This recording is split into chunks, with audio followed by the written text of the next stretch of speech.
সরকার মোহাম্মদ ইউনূসের নেতৃত্বে হয়েছে আমাদের ব্যবসায়ীদের পূর্ণ সমর্থন এবং আমরা আশা করব প্রথমেই তারা আইন শৃঙ্খলা যেটা ভেঙে পড়েছে সেটাকে যত দ্রুত সম্ভব সেটাকে পুনর্বহাল করা, পুলিশ বাহিনীকে পুনর্গঠন করা এবং আইন শৃঙ্খলা যাতে যত দ্রুততর সময়ের মধ্যে তারা এনশিওর করতে পারেন সেই ব্যবস্থা করবেন। দ্বিতীয়ত যেসব নিরীহ ছাত্র জনতা হত্যা করা হয়েছে, নির্বিচারে হত্যা করা হয়েছে, তাদের অনতিবিলম্বে একটা তদন্ত কমিটি, বিশেষ তদন্ত কমিটি এবং বিশেষ আদালতের মাধ্যমে তাদের বিচারের ব্যবস্থা করতে হবে। ব্যাংকে অর্থনীতির অবস্থা খুবই খারাপ, ব্যাংকগুলো ভেঙে পড়েছে, অর্থনীতিতে ডিসিপ্লিন ফিরিয়ে নিয়ে আসতে হবে।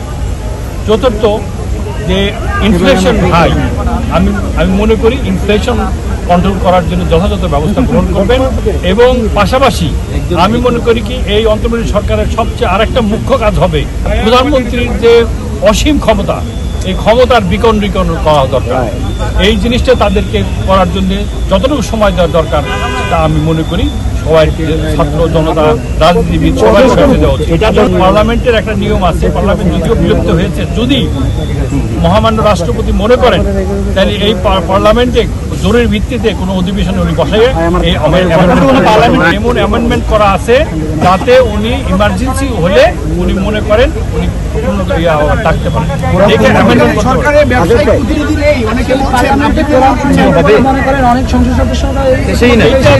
ইসের ব্যাপার, বিতর্কের ব্যাপার, এটা আমার মনে হয় যদি সরকার চায়।